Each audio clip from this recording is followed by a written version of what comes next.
तो गाइस, नागपुर में अगर आप एक परफेक्ट फैमिली आउटिंग या वन डे पिकनिक स्पॉट ढूंढ रहे हो तो आज मैं आपको लेके आई हूँ नागपुर के रामधाम में। एक्चुअली नाम सुन के ऐसा लग सकता है कि यहाँ बस एक टेम्पल है, बट यहाँ आपको मिलेगा नेचर, एडवेंचर और फन का complete package.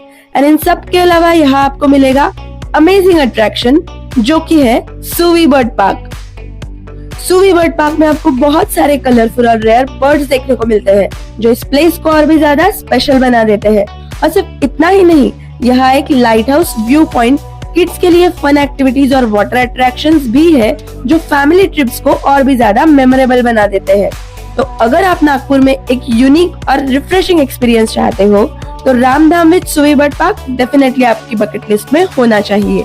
Ramdham Nagpur Jabalpur highway पर मनसर विलेज के पास रामटेक रोड पर लोकेटेड है, जो कि नागपुर सिटी से अप्रोक्सीमेटली 40 to 45 किलोमीटर डिस्टेंस पर है। तो इस प्लेस से रिलेटेड डिटेल्ड वीडियो जल्दी ही मैं अपने यूट्यूब चैनल पर अपलोड करने वाली हूँ। टिल देन बाय बाय, जल्दी ही मिलते हैं मेरे नेक्स्ट वीडियो में।